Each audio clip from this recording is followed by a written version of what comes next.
Hello students, today we will do chapter 3, The Little Girl from your book Beehive. Before we start, let's have some introduction with this chapter. This is a beautiful story full of emotions, and this story is written by Catherine Mansfield. This story has 4 main characters. The first one, the important one, is a little girl whose name is Kezia. And the second character is her father, who is very strict. The third one is her stern mom. And the fourth is her soft hearted grandma, like we all have. Students, this story shows delicate relationships and strong bond between parents and children. तो ये जो story है वो relationships को parents और children के बीच में जो बॉन्ड होता है उसको शो करती है. Parents seem to be dominated but in actual parents are concerned for wellbeing of their children. कि पेरेंट्स लगता तो है कि भाई बहुत स्ट्रिक्ट हो रहे हैं, अपनी मर्जी चला रहे हैं बच्चों के ऊपर, लेकिन वो बच्चों के फ़ायदे के लिए होता है. अब पेरेंट्स क्यों करती हैं फिर स्ट्रिक्टनेस बच्चों के ऊपर? चिल्ड्रन हैव नॉट सीन और experience the harsh reality of life और this materialistic world, but parents have the experience of all such up and downs.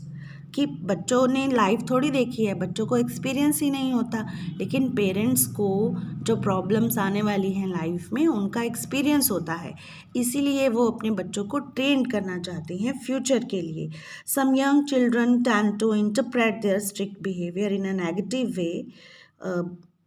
However, their mutual bond is strong that they soon realize that behind the strict or unforgiving attitude of their parents lie a soft corner full of love. लेकिन जल्दी ही बच्चों को भी समझ आ जाता है जब वो एक्सपीरियंस करते हैं कि पेरेंट्स जो हैं वो सही थे, और जो स्ट्रिक्टनेस उन्होंने दिखाई थी, माफ़ी नहीं देते हैं, जो पनिश करते हैं पेरेंट्स, कि वो उनके जो हार्ट है वहाँ पर सॉफ्ट कॉर्नर बच्चों के लिए हमेशा रहता है.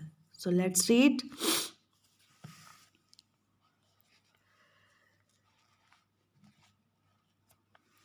To the little girl, he was a figure to be feared and avoided. The little girl is Kezia here, and his father was a figure. Figure here means person to be feared, कि जिस person से डरा जाए. Kezia के लिए उसके father जो थे ऐसी पर्सन थे.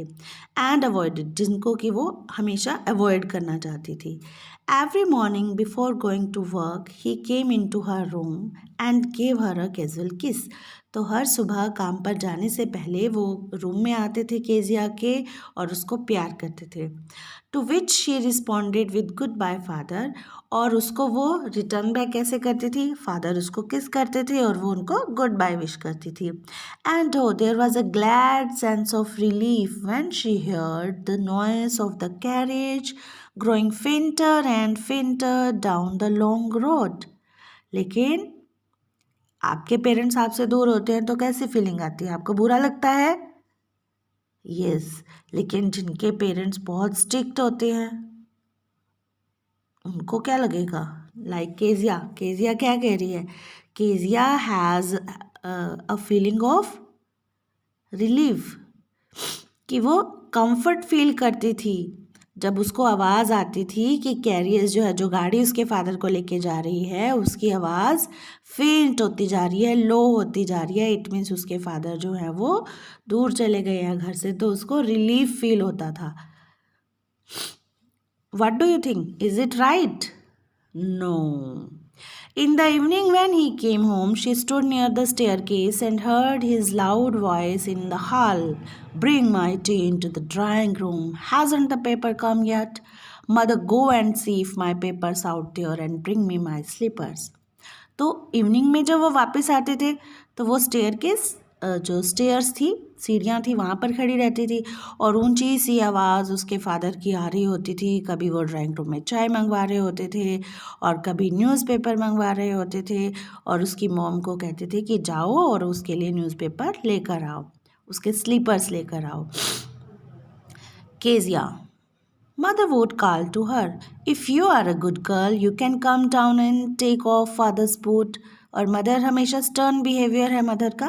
वो क्या कहती थी, केजिया नीचे आओ, अपने फादर के जो शूज़ हैं उनको टेक ऑफ करना, रिमूव करो। Slowly the girl would slip down the stairs और more slowly still across the hall and push open the drawing room door. Slip down means come down quietly and unwillingly, मतलब वो आना नहीं चाहती थी, इसलिए वो धीरे धीरे नीचे आती थी स्टेयर से और फिर और धीरे वो हॉल की तरफ जाती थी और फिर धीरे से ड्राइंग रूम के डोर को खोलती थी। It means she didn't like to face her father. By that time, he had his spectacles on and looked at her over them in a way that was terrifying to the little girl. और फिर जो father थे वो spectacles में से अपने उसको देखते थे कि जैसे कि वो terrifying to the little girl, कि उसको डरा रहे हो, frighten, terrifying means frightening. Well Kezia, hurry up and pull off these boards and take them outside. Have you been a good girl today? और वो केजिया से क्या पूछते थे कि जल्दी करो, बूट्स को, शूज़ को जल्दी से रिमूव करो, पुल ऑफ करो और उनको बाहर ले जाओ, आज तुम अच्छी बच्ची बनी थी। एंड केजिया क्या आंसर करती है, I don't know father. So here she is stammering, कि वो अभी भी हकला कर बोलती है, स्टटर करती है, स्टैमर करती है। Now come to next page. You don't know if you stutter like that, mother will have to take you to the doctor. और फादर उसको ऑर्डर आ रहे हैं, उसको इमिटेट कर रहे हैं, जैसे वो स्टैमरिंग कर रही है वो भी उसी तरह से स्टैमर कर रहे हैं कि तुम्हें नहीं पता। If you stutter, stutter means stammer, कि इसी तरह से हकलाओगी, mother will have to take you to the doctor, तो मदर को तुम्हें डॉक्टर के पास लेके जाना पड़ेगा। That means stammering is not considered a good thing by her parents. She never stuttered with other people. लेकिन दूसरे लोगों के साथ बोलते हुए वो कभी भी स्टैमरिंग नहीं करती थी, कभी भी नहीं हकलाती थी। Had quite given it up. Given it mean she had stopped it, कि वो ये हैबिट अपनी छोड़ चुकी थी, बट ओनली विद फादर, लेकिन सिर्फ फादर से बात करते हुए ही वो स्टैमरिंग करती थी। Why? Because then she was she was trying so hard to say the words properly, क्योंकि वो डरी हुई होती थी अपने फादर से। She was afraid of her father, that's why whenever she wants to whenever she try to speak with her father, automatically she used to stammer. What's the matter? What are you looking so rushed about? कि क्या बात है? Rushed means sad, unhappy, कि क्यों लग रही हो? Mother, I wish you taught this child not to appear on the brink of suicide. Appear means look. On the brink of suicide means about to commit suicide. तो जो father हैं वो mother को कहते हैं कि तुमने इसको सिखाया है कि इस तरह से नहीं दिखना चाहिए, इस तरह से सैड नहीं रहना चाहिए कि जैसे कि तुम सुसाइड करने वाले हो। Here Kezia, carry my tea cup back to the table carefully, कि मेरा ये चाय का कप वापस रख दो। So here we can see that the father and mother both are giving instruction after instructions to that little girl. He was so big, his hands, now here physical description of the father has been given. He was so big, उसके जो father थे वो body उनकी बड़ी थी। His hands, his neck, especially his mouth when he yawned. आपको जब sleepy feel होता है, सुबह उठते हो, ज़बरदस्ती मम्मा उठाती है तो यू यॉन, मुंह खोल के आप यॉनिंग करते हो। Thinking about him alone was like thinking about a John, कि उसके जो फादर थे केसिया के, उनकी बॉडी जो थी वो जेंट लाइक थी, बड़ी बॉडी थी, बड़े हाथ थे, बड़ी सी नेक थी और माउथ बड़ा हो जाता था जब वो यॉर्निंग करते थे। और उनके बारे में सोचना ऐसे लगता था केसिया को जैसे कि वो एक जॉन्ट के बारे में सोच रही है। On Sunday afternoons grandmother sent her down to the drawing room to have a nice talk with father and mother. And grandmother is very soft hearted kind hearted lady, कि वो हमेशा संडे को इवनिंग्स में उसको नीचे भेजती थी drawing room में, ताकि वो अपने पेरेंट्स के साथ अच्छे से बात कर सके। Now grandmother is acting like a bridge between the parents and her granddaughter. But the little girl always found mother reading and father stretched out on the sofa. लेकिन वो छोटी बच्ची जब नीचे आती है तो क्या देखती है? Mother is busy in the reading and father is lying straight. Stretched out means lying straight on the sofa. His handkerchief on his face, मुंह पे हैंकी डाला हुआ है. His feet one on of the best cushions. तो उनके घर के जो सबसे बेस्ट वाले कुशन से उनके ऊपर पैर रखे हुए हैं. Sleeping soundly and snoring, की गहरी नींद में सोए हुए हैं. और snoring means yes, खर्राटे ले रहे हैं. You can see in the picture, all the scene is given here. Mother is reading, father is lying straight on the sofa. He has covered his face with a hanky and his feet are on the cushions. Now come to next page. She sat on a stool. तो drawing room में आकर वो एक stool के ऊपर बैठ जाती है. Gravely watched him until he walked and stretched and asked the time, then looked at her. Gravely means seriously, कि वो आकर स्टूल पर बैठ जाती है और सीरियसली उनको देखती रहती है जब तक वो उठ नहीं जाते, जाग नहीं जाते. एंड स्ट्रेच, और अपनी बॉडी को स्ट्रेच नहीं करते और फिर टाइम नहीं पूछते. देन लुक्ड एट हर, तब वो उसको देखते थे. Don't stare so Kezia, you look like a little brown owl. और उसके फादर क्या कह रहे हैं उसको? Stare, that means to look continuously, कि इस तरह से घूरो मत, तुम एक छोटे ब्राउन ऑल की तरह दिखती हो. One day when she was kept indoors with a cold, her grandmother told her that father's birthday was next week and suggested she should make him a pin cushion for a gift out of a beautiful piece of yellow silk.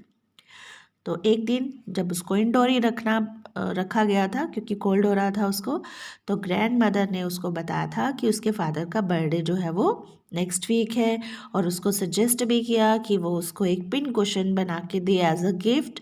और किस चीज़ का बनाना है? Beautiful yellow silk cloth का.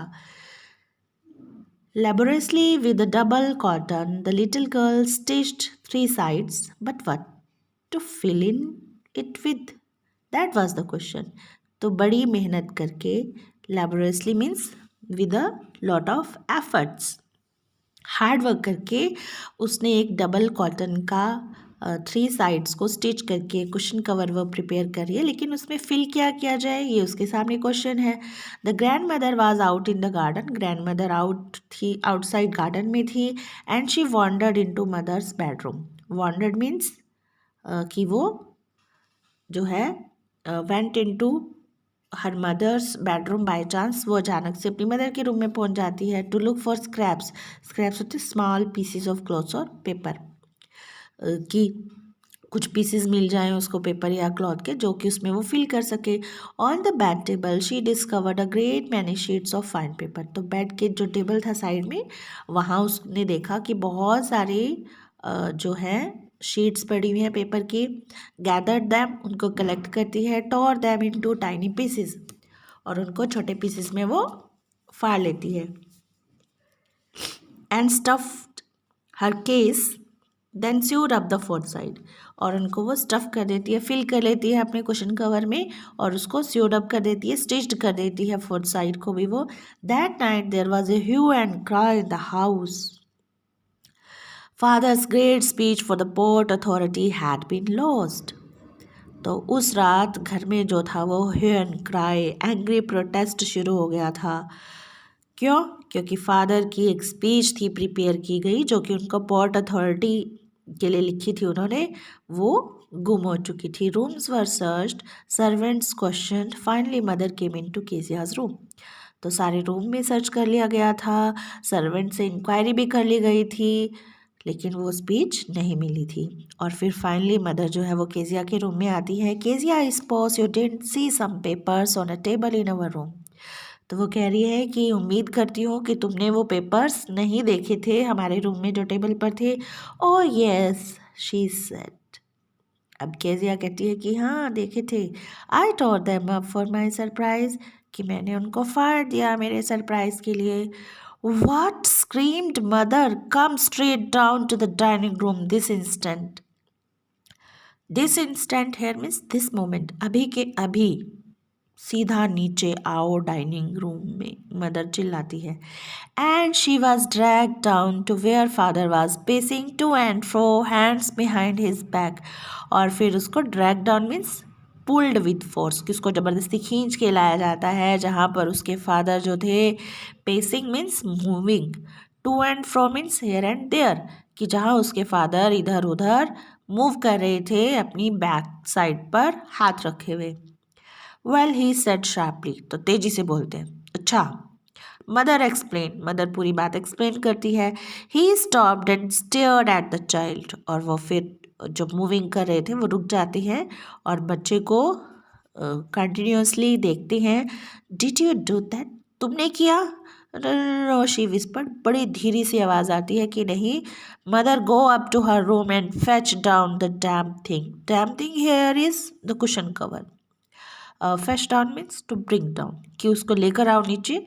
सी that the child put to bed this instant, और इस बच्चे को अभी के अभी इसी मोमेंट पर उसके बेड पर लेटाओ। That's all for today. We will do rest of the chapter in next video.